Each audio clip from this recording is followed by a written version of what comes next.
إن الحمد لله نحمده ونستعينه ونستغفره ونستهديه ونعوذ بالله من شرور أنفسنا ومن سيئات أعمالنا. من يهده الله فلا مضل له ومن يضلل فلا هادي له، وأشهد أن لا إله إلا الله وحده لا شريك له، وأشهد أن محمدا عبده ورسوله. اللهم صل وسلم وزد وبارك على حبيبنا محمد وعلى آله وصحابته أجمعين. وشو كان لا زنجيري آداب شرعي كان لخدمتي ايوي بالريزة امرو باسي ادبي كتير لآداب اسلام كان اويش آداب قرزدان وآداب قرزدانوة. آداب قرزدان وآداب قرزدانوة اما بابتي كي زور گرنگا اگر چی هندي لهندي كاتي ترى اما جمان بي كردوه بلام امرو حزكم زياتر لسر ام بابته بتشين آداب يو كسي كقرز دا وأو كسشي كقرز أداء قرز كأكاتو عيداته على أساس. طبعا شريعتي في روزي إسلام أمندت جوان اشتكاني ديالي كذا شونك سرچاوي شريعتك هي خوايا وبيغمري خوشوي اسمان صلى الله عليه وسلم خوي أو شريعتي تطبيق كردوه، يعني خوي هل صاب بجي كردني يعني وكو ياساكاني دنيانية يسحت شي ياساي أم دنيايا هيا كابرا ياسايكي نوسيتو مروف نوسيتي عقلي مروف لكيو علمي خوا لكيو مروف ياسايكي نوسيو خوشي تطبيقي نكده هر خوشي تطبيقي نكده هر بزور جاري وهي بزبري قوة لسر خلق جيبجيان كردوه. بلام شريعتي خواي قولنا ناردوتي وفي غمري خواش صلى الله عليه وسلم ولكم في رسول الله أسوة حسنة بمن كان يرجو الله واليوم الآخر. بويا ام شريعته بتايبت بواري معاملاتي الزور بمزبوطي رون كردوتو معاملات يعني هلسو كوت كردن كرينو فروشتن قرزدان ترتيباتي قرز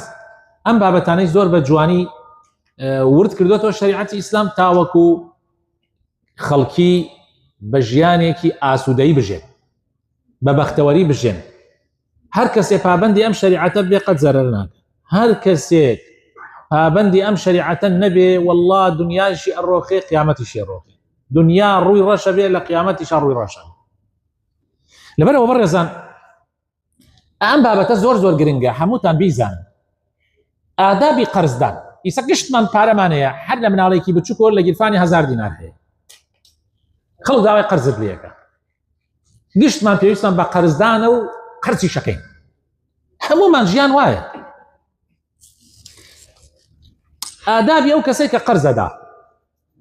أو كسيك قرز دا آقاتا لم آدابانا به يكم كانت قرز دا إلى برخات الخوابينا ما بيت عبادات قلت نية تفكروا أو آيات لبير بيك أخوي تعالى لسورة البقرة آياتي دوسطو تشلوبينج أفرمي من ذا الذي يقرض الله قرضا حسنا فيضاعفه له أضعافا كثيرة كي هي بقرز بدا بجواني لبرخات الإخوة أخوي تعالى شنقاتي كاتوبوي أم آيات لبرت شاوبي وأوتش لبرت شاوبي كالرسول الله أفرمي صلى الله عليه وسلم من نفس عن مؤمن كربة من كرب الدنيا نفس الله عنه كربة من كرب يوم القيامة. هركس بارك لسر برايكي مسلماني سوق بك أخوي تعالى باركي رجي قيامتي لسر سوقك تولا برخاطر أما قرزك بدا وأوتش لبيب يا كفي غمري خاص صلى الله عليه وسلم فرميه هر مسلمان قرزي بدا دوباري بكاتوا وك او يعني قرزي شتو بقرز داتا كابرا دا قرز ليك 6000 ملي اي دي بي اي تيريتو بود دو جاري كتر اي ديتو هم دواك اي دي بي وك او بخير دايت خو اي تيريت شوبوت بس ما دام تو دو جار قرز الدعوه وك او كردت خير وك او كردت خير اما امنيه تذهب يا كاتي قرز دي دوهم چاکویستی و احسان لقرزدانه يعني هر قصدت هر كسيك منت مكبانيا خوي تعالى القرآن في روزة أفرمي أيها الذين آمنوا لا تبطلوا صدقاتكم بالمن والأذى أمش صدقية بعرزاني قرزدان قورعتين خير خوي تعالى أفرمي خير كانت بطال مكان وكاكب منت كردن زور منت مكبانيا تو بو خوات شاكت كردوا زورش داواي وفا مكة يويستاك من بو خوا كردما پیغمبرانش کاتێ بۆ خوایان کرد ئەیان لا نورید منکم جەزاء ولا شکورا ئێمە نە پاداشمان ئەوێ نە سوپاسیشمان ئەوێ بەس خەڵک ئەبێ خەڵکیش کاتێ خوای گەورە ئەفەرمێتەوە داوای پاداشت و سوپاس مەکە بەڵام خۆ فەرمووشێت یار کەسێ سوپاسی خەڵکی نەکا سوپاسی خوای نەکرد یعنی تۆ ئەو ئەڵێ من نامەوێت سوپاسم بکەیت بەس خۆ تۆش نایەوێژی وەڵی منشمان نایکەم مادام تۆ ناتوێ منش نایکەم نەوەڵە کاتێک کابراوتی من سوپاسم ناوێت و بێژە وەڵا زۆر مەمنونتم کورا ئەتخەمە سەرسەرم قەی چێکە سێەم کاتی قەرزە دەن داوای زیادە مەکەم ئێستا ملیۆنێکە دەیتە کەسێک مێڵێ دوای من بەخوا ملیۆنێک و 50,000 بێرێک یا ناوی قەرزی لێ بنە یا ناوی ئیشی لێ بنە آخر ئێمە سێ جۆر معاملەمان هەیە حەزەکەم ئەمە بزانن پیاوە گەورەکان ئەوانەی پارەکان هەیە سێ جۆر معاملەمان هەیە ئیتر تێنەکەفن سێ جۆر معاملەمان هەیە معاملەیەکمان هەیە قەرزە تۆ ڕێتە لای کابرای ئەڵێ ملیۆنێکم بەرێت دوای 6 مانگتر ملیۆنەکەت بۆ تێرمەوە قەرزە هیچی تیان نییە نابێ 1 دینار زیاترت گەرەک بێ کابرا خۆی بۆتی بێرێت تۆ شتێ زیادەت داتی قەیناوە ئەوە حرام نییە بەس وەمەرجت نەکردێت تۆ ئەجە ملیۆنێک تەدەنا دوای من ملیۆنەکەم لێ دێرەکە تەوا ئەمە قەرزی پێوتری ها ئاگاتان لێبێ ئەمە یەک داوای زیادە بکەی حرامە ڕیبایە دوو شەریکایەتی چییە ئەوەیە کە تۆ بڕێ پارە دێنی منیش بڕێ پارە دێنم ئەینێنەیەکۆ ئەوینە شەریک لە شتێکە سیارەیەکە کڕینە خێنە خەت ئیشمان بۆ بکە گڵابەیەکە خێنە خەت ئیشمان ئەمە پێوترێ شەریکایەتی تۆش پارە دەی منیش پارە ئەدەم بەیەکەوە دوای دابەشیەکەین ئیتر مەرجیش نییە پارەکەمان وەک یەکوا بێ لەوانەیە تو مەسەلەن کوتێبی من سێ کوت بم لەوانەیە تو کوتێ من کوتێ یا ئیتر حەسب سێ بەش بێ چوار بەش بێ حەسب بینەکە یەک شتێتریشمانەیە زۆربەی خەڵک ئەمە نازانێ ئەویش ئەوەیە تۆ پارە دەیتە زەلامی ئیشی پێوە بکە کابرایەتێ هیچ ئەڵێ کاکە دەفتەرێکم بەرێ من ئیشی پێواکە ئەمە لێگرێ ئەمە ئێوە نایزانن مەلاش بۆتانی باس نەکردێ ئەم مەسەلە گرنگە گشتان گوێ بگرن دەیتە لای من ئەڵێ مامەسا دەفتەرێکم دەرێ ئیشی پێواکە تۆ خۆت شەریکم نیت تۆ دەفتەرێکم من دەفتەرێک بە قەرزیش ناتەوێ ئێژی ئیشی پێواکەم لە تۆ ئیش لە من پارە ئاگاتان لەمە بێت لە تۆ ئیش لە من پارە ئەمە پێ ئەوترێ مقارەضە پێ ئەوترێ مضاربە ئاگاتان لێ بێ ئەم مەسئلە باس نەکراوە بۆتان تا ئێستا ئەمەیانە خەسار شەریکیتیان نییە من کە پارەکەم نەداوە و دەفتەرەکە تو ئیشی پێواکەی ئەڵێم کاکە گیان تو ئەڵێم مامۆسا من بەو مەرجە ئیشی پێواکەم وە دوو کوت من ئیش لەسەر منەوە پارە لەسەر تۆ بە دوو کوت یان بە سێ کوت یان دەکوت مهم اتفاقەکە اتفاق دوولایە بەڵام ئەگەر زەرەری کرد تەنیا لەسەر منە لەسەر تۆ نییە تو پارەت نییە تۆ بەس ئیشی پێواکەی قسەکەم تێگەشتن ئێستا لای خۆمان ئەڵێ کا وەڵڵا گەرە تۆ شەریک گەرە تۆش قەرز زەرەر بدەیت کابرا ئەڵێ من بەس ئیشی پێواکە ئەو پارەی نییە بەس ئیشی پێواکە پارەکەی لە تۆ وەرگردو ئەو ئیشی پێواکە قازانجی کرد لە قازانجە بەشداری لەگەڵیا زەرەری کرد زەرەر هەری تۆیە ئەمە پێ ئەوترێ مضاربە ئەم ئیشەیشە هەیە لە ئیسلامە حەڵاڵیشە ئەمە زۆربەی خەڵ نایزانێ ئەمە لە فقها بابەتێکی هەموو مەلای خوێندێتی پێوترێ مضاربە پێوترێ قیراض یا مقارضە بەس باس نەکریا خەڵکی لای من نایزانێ ئەمە ئەمەش هەر حەڵاڵە کەوا بوو بەس ئەوەی یەکەمیان حەڵاڵ نییە ڕیبایە کە باسم کرد کەوا قەرزی بڵێتەوە دوای داوای بێ وەڵا من ئەم ملیۆنەوە قەرز ئەدەمە تۆ یعنی بەشدار نیم لە شەڕە بەس ئەیدەمە تۆ مانگی 100,000 گەرەکە ئەمە ڕیبایە من حەقم نییە خەسارەکەی قازانجەکەی من پارەکەی خۆمم گەرەکە و مانگی 100,000شم گەرەکە ئەمە حرامە وعکسەکەیەوە حەڵاڵە کە تۆ پارەکە ئەدەی ئەو ئیلاقەی لە زەرەرە نییە ئەو پارە نادا و بەس ئیشەکە پارە لەلایەن تۆیە ئەو لە زەرەرە بەشدار نییە بەڵام یەک شتیان گوتووە عولەما گوتویانە ڕاستە لە زەرەرە بەشدار نییە بەس ئەگەر ئیشەکە بەردەوام بێ لە قازانجەکەی کە ئەیکا زەرەرەکانی ئەبێ پێ پڕکرێتەوە ئەو زەرەرە کراوە کابرا نابێ واز بێرێ زەرەرەکان پڕەکاتەوە ئەوە ملاحەزەیەکە جا ئەمیش گرنگە نابێتەوە بۆ قەرزدا بە کەسێ داوای پارەی لێ بکەی نابێت ئەوە ڕیبایە أحل الله البيع وحرم الربا خوا کڕین و فرۆشتنی حەڵال کردە بەس ڕیبای حرام کردووە چوارەم مەرج خۆشەویستەکانم کە تۆ قەرز دەدەی بە کەسێ ئەبێ بینووسە ئەگەر دوو شایەتیش دانەی زۆر باشە بینووسە ئیسا لە زەمان پێغەمبەر صلی الله علیه وسلم طبعا بەس نووسین و شایەت بووە ئیسا توانی لە مەحکەمەیشا عەقدێک بکەی فەقیر مەوە درێژترین ئاەتی قورئان ئاەتی 282 سورەتی البەقەرە یەک لاپەڕەیەک ئاەتە درێژترین ئاەتی قورئانە باسی قەرزەکە درێژترین ئاەتی قورئان ئەم درێژترین ئاەتی قورئان لە درێژترین سورەتەکانی قورئانە خەڵک لای خۆمان نایزانێ بۆیە تێئەکە فێ دوایی تێوەڵا زەکاتی گەرەکە ئەجا خۆ حەقی زەکاتی عالەمێ گەرمیانێ بەشی تۆ ناکە کاکە تۆ بڕۆیت و باوی بکەیتە قوڕا و دەی زەکات لەم خەڵکە ئێ فەقیر وەژار چی بکەن بێ باوک چی بکەن ئەم خەڵکە بێدەرەتانە چی بکەن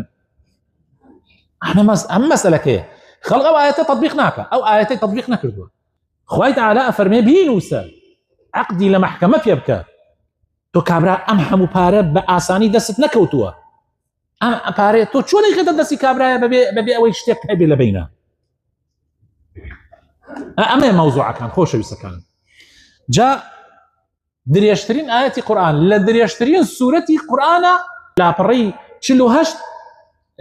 ئەو ئاەتە دەربارەی ئەم مەسەلەیە ئەفەرمێ ئیذا تەداینتم بدەین إلى أجل مسمى فاكتبوه بینووسنەوە باش ئەمجا دائما قەرزیش کۆتایی بۆ دیاریکە شریعەت ئەڵێ کاتێ قەرزتاندا بە کەسێ پێی بڵێت تا ساڵێ پێی بڵێت تا 2 ساڵ پێی بڵێت تا 6 مانگ دیاری کە بەڕێزان قەرز تۆ هیچ دیاری ناکەیت و دوای ئەڕۆی یەقەیەگریت و ئەوی شێژێ وڵات و وات نەوت و ئەمانە نابێت شتێ دیاری کە بەڕێزان دیاریکە ئیلا مەگەر نێت تاوردە بکەیتە خێر بووی هەنێ کەسێ مەسەیسەت و من تێمەلات ئەڵێم کاکە ملیۆنێ قەرزم بەرێ دوو ناڵێ کەمە خێر ملیۆنەکەم پێ ئەدەی ئەڵێ کاکە خواکەری مال کاتی هەت بوو بیدەرەوە ئەو قسەیە ئەوە کە وای کردێتە خێر ئەگینا لە ڕاستیە تۆ ئەتوانی بڵێ کاکە بۆ ساڵێک ئەتوانی بڵێ بۆ 6 مانگتر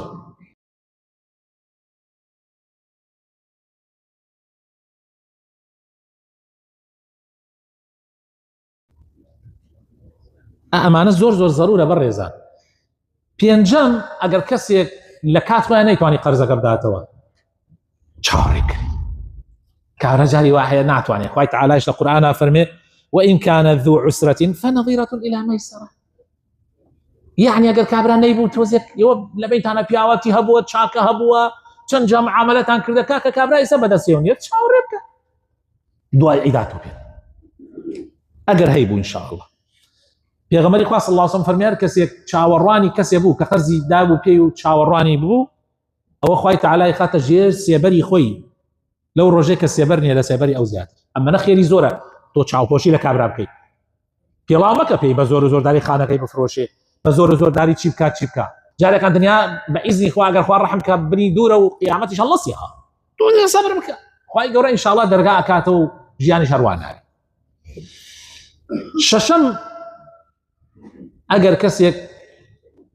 تۆ پارەیەک دا بە کەسێک الحەمدولله هەیتە و ئیمکانیاتت هەیەوانە و کابرا شتێکەوتێ یا نیەتی یا وەزعێکی بەسەر هاتیە یا موچە نەهات یا زروفێک هاتە سەرا یا کابرا لەی قەومیە چاوپۆشیکردنیش لە شەریعەتی خوایە هەیە چاوپۆشیکردن یعنی چی یعنی عەفویکەی لە بڕێکی یعنی ئەگەر هەر هەمووی مەسە پارەکە مەقدارێکی کەم بوو هەر هەمووی عەفو بکەی لەبەر خاتری ئەو خوایە کە ئەرز و ئاسمانی خەڵق کردووە بەخوا خوای تەعالا بۆتی تعویز دەکاتەوە ئینسان برایەتی و خۆشەویستی و محەبەتیش نابێ هەر ئاوا بە ئاسانی لە دەستی بدەیت من و تۆ چەند ساڵە بەیەکەوە کەسی یەکین خزمی یەکین ها عەشرەتێکین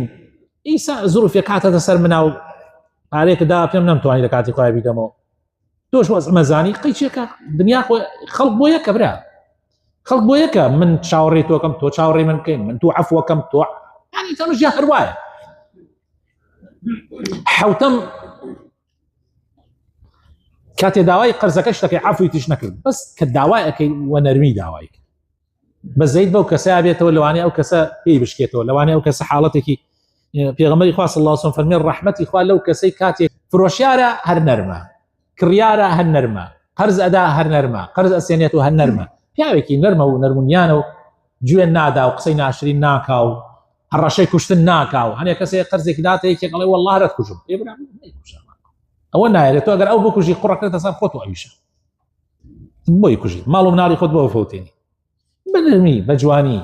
لەسەر خۆی وەخوای تەعالایش خۆی زۆر بە ڕەحمە خوای تەعالا بەخوا من خەڵکواندی کەوت دوای ئەوە خوای تەعالا هەڵیسانەوە ئیسا ئەو یارمەتی خەڵکەدا ژیان هەروە بووە. بەڵێ ئەمە ئادابی ئەو کەسەی کە قەرزەدا. ئەو کەسەی کە قەرز هالای ئەو کەسەی کە قەرز هالای ئەوش بڕێ ئەدەبی بۆ داناوە شەریعەتی ئیسلام. یەکەمیان ئینسان قەرز نەکا مەگەر پێویست بێ. براینە قەرز مەکە لەبەرەوەی سیارەکەت بگۆڕی. ئیسا تۆ سیارەیەک تێ لەخوا بەزیاو یا لە ژێر تا و ئەلحەمدولیلا هیچ عواراتێکی نییە و ئیشەکانت دەبرەکە بۆ تۆ ڕێی 50 وەرەقە قەرزەکەی سیارەیەکی تری پێ کڕی. 50 وەرەقە لەم زروفە 20 وەرەقە لەم زروفە ئاخر من موچەم ئێوەتی ئاخر دەخۆ موچەکە هەر هەمووی ناڕاتە قەرز. برا تۆ ژنت هەیە مناڵت هەیە کە سوکارت هەیە لەوانەیە موچە نەمێنێ لەوانەیە زروفێ بێتە سەرا بۆ قەرزەکەی هەوڵ بدە پارە کۆ بکەرەوە پاشەکەف بکە دوایی کە پاشەکەفتت کرد بڕێ پارەت بوو بەقەدەر پاشەکەفتەکەی خۆت بڕۆ سیارە بکە. برا با ئیسە سیارەکە ئیسە نەوێ 6 مانگ تر بێ 6 نەوێ ساڵێکی تر بێ پەلەت چییە؟ مۆدێلێکی تازەترە کڕی ئەیوانە ئیسە بۆ پەلەتە وەڵڵا ئیلا ئەم بەهارە ئیلا بێ من سیارەمە بێ برا بۆ هەتبێ خۆت بۆ قێتە ژێر بارێکەوە زروف لەم کوردستان و عێراق زروف بەدەقەیە کەس نازانێت چییە بێ لەوانەیە وەزعی بێتە سەرا کەس نەیپەرژێتە سەر هیچ خۆت مەکەرە ژێر بارێ قەرزەوە. ئەمجا تەماحیشت زۆر زل نەوێ براینە خۆی زۆربەی ئەوانەی تێ ئەکەفن تەماحیان زل. ئەمە غەڵەتی زۆر زۆر گەورەیە خەڵک ئەو تەماحی فەوتێنێ. بەڕاستی ئینسان زۆر پێویست نەبێ قەرز نەکا. بۆ قەنەفە گۆڕین قەرز مەکەن بۆ فەرش گۆڕین قەرز مەکەن. ژنەکان پێیان ناخۆشی سەمنەم قساکەم وەڵڵا ئەیکەم ئەگەر ژنەکەت وتی پەردەی تازە بکە بێژە با پارە بێت پارەی 10 پەردە لە ماڵا بێ و جا پەردەی تازە ئەگەر وتی با سیارەکەمان بگۆڕین بڵێ با من پارەی 2 سیارەمە بێ بجا سیارێکە گۆڕم کاکە بە قسەی مەکەن خۆ معقول نییە ژنم ناو هەرچیان وتە تۆ ڕێکشوێنی ئەوان بکەوی خۆتان مەخەنە ژێر قەرزەوە خۆتان مەخەنە ژێر بارەوە هەتان بێ ئەگەر هەتان بێ ڕەزیلی مەکەن قەینا من ئەڵێم ئەگەر هەت بێ ڕەزیلی مەکەن. بەڵێ کاتێ قەرز ئەەکەی ئەگەر ناچار بووی قەرزت کرد بەنیەت ئەوە بیکە بیدەیتەوە والله هەیە قەرز ئەکات هەر لەگەڵ یەکەم قەرزکردنشە نیەتی وێ نایداتوە نیەتی هەیە نایداتوە کۆراڵێک کێ لەسەر قەرز کوژیا براکێ لەسەر قەرز کوژیا بەس بیر لەوە ناکاتەوە کە هەنێ حاڵات هەیە زۆر لە کوشتن خراپترە بەرەوەڵا لەسەر قەرز ناموس دەڕوە حیات ئەڕوە بە کۆڵانێک ئاڕۆی خەڵکشتی بە چاوێکی تر سەیرەکە کاک قەرز زۆر خراپە بەڕاستی. بۆیە پێغەمبەری خوا صلی الله علیه و سلم فەرموویەتی هەر کەسێک پارەی خەڵک بووە بە نیەتی ئەوەی نەیداتەوە واللهی خوای تەعالا لە ناوێ بە خوای تەعالا پشتێشکێنێ بۆیە ئاگاتان لە خۆتان بێ. سێیەم عەزم بکەی کە بیدەیتەوە و هەوڵیشی بۆ بدەیت. بۆ نمونە تۆ ملیۆنێکت قەرز کردێ لەبەر حاڵەتێکی زەڕوور مناڵێکت عەمەلیات کردێ حاڵەتێکی زەڕوور موچەکەتیش 500,000 ڕۆژە لە کاتەکانی ترا هەر هەمووی سەرفە کرد لە مانگەکە 500,000 سەرفە کرد ئیتر لەیسەوە دوان نابێ 500 سەرفکەی نابێ 500 سەرفکەی ئەوێ 300 سەرفکەی 200 بخەیتە لا بۆ قەرزەکە قەرزت کردێ ئەبێ بیدەیتەوە کاک. پێغەمبەری خۆشەویستمان صلی الله علیه و سلم فەرمێ نەفسی ئینسانی ئیماندار بەسریاتە دەینەکەیەوە معلقة هەڵواسیا بە قەرزەکەی یان بۆ ناگەرێکی لێمە بمرێ و قەرزار بێ هەڵێ واسن نایلن بڕاتە لە قەبرەکان یا نایلن خۆشی قەبر ببینێ آخر ناو قەبرە ئێمە یا ئەڕۆین یا خۆشیە یا ناخۆشیە یا عەزابی قەبرە یان خۆشی قەبرە نایلن ئەو خۆشیەکە ببینێ هەتا قەرزەکەی بۆ نەدرێتەوە. باسی ئەو سەحابەمە کرد کە وەفاتی کرد پێغەمبەریان هێنا نوێژی لەسەرکە طبعا نوێژی پێغەمبەری خوا صلی الله علیه و سلم زۆر جیاوازە يعني هر کەسێ پێغەمبەر نوێژی لەسەرکە خۆشبەختی بۆ ئەو کەسە. پێغەمبەری خوا صلی الله علیه و سلم هاتە سەر جەنازەکە دیارە ئاگاداریان کردوتەوە دیارە مەلایکە ئاگاداری کردوتەوە فەرمووی ئەمە قەرزارە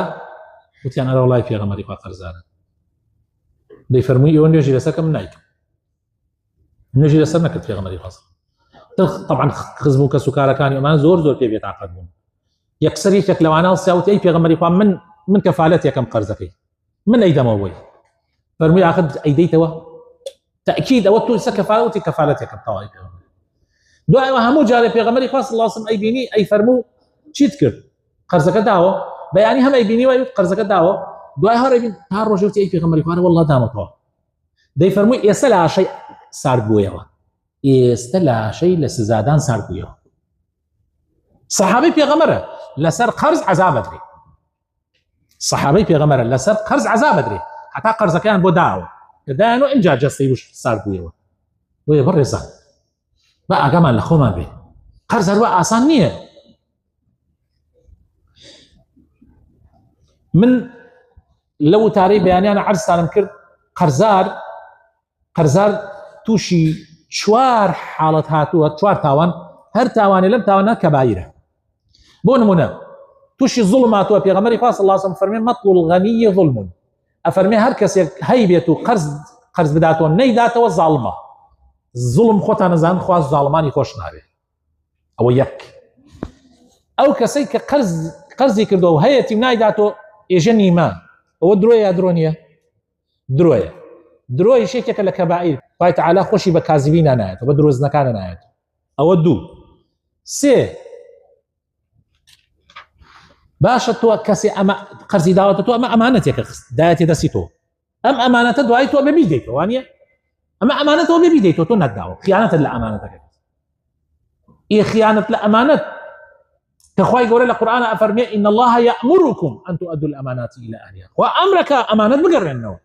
بەس تۆ نایگەڕێنیتەوە ئەمەش کەبائیر نییە بەر والله کەبائیرێکی گەورەیشە يعني حال كبائر اعتيادي نییە ئەمە 3 4 تۆ وعدە دا دوای ساڵێک ئەم پارە بدەیتەوە ئەوە 4 ساڵ بەسەر هاتیەپۆر بوو تۆ نایدەیت باش ئەمە مخالفەی وعد نییە بەرە والله ئەمە مخالفەی ئەو ئاەتە نییە کە خوای تەعالا فەرمێ وأوفوا بالعقود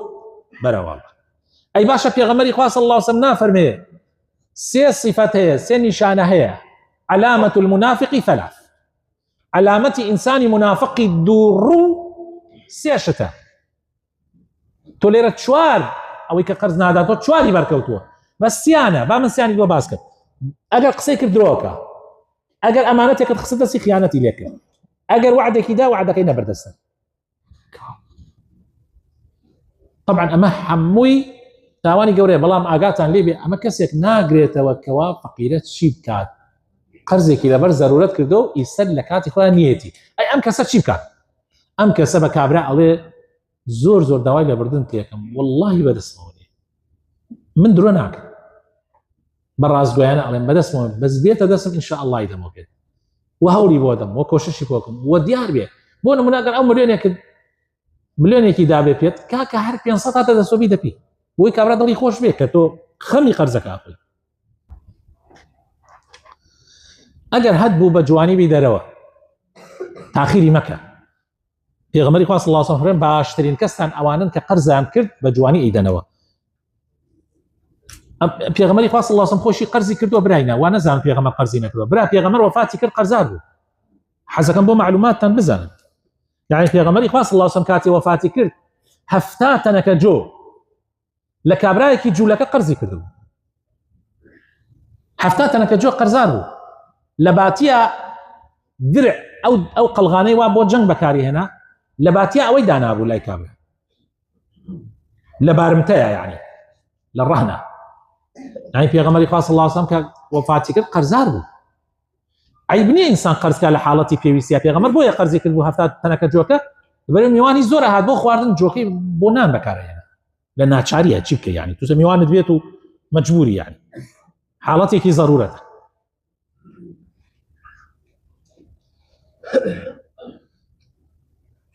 ئەگەر کەسێک قەرزی کردبوو لە کەسێک ئەمیش مەسئلەیەکە ئێوە زۆر بەتانەتان بیستووە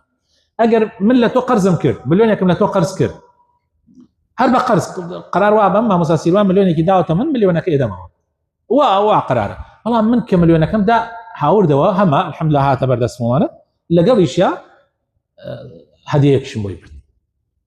ئایا ئەو هەدیە حرامە ڕیبایە یا دروستە هیچی تیانە مادام ئەو بە مەرجی نەگرتووە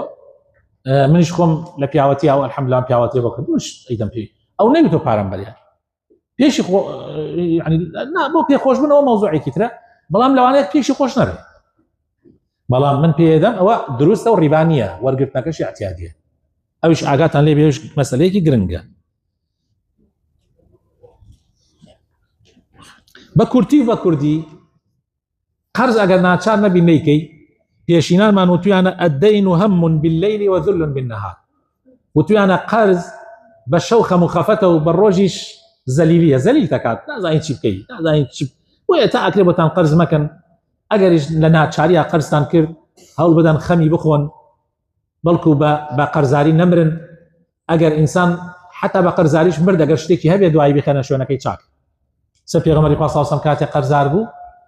وفاتی کرد بەڵام شتی بوو لە جیاتیا خستەنە شوێنەکەی و دایانەوە قەرز هەر خۆی قەڵغانەکەی خست ئاخر قەڵغان جاران گران بۆ سعری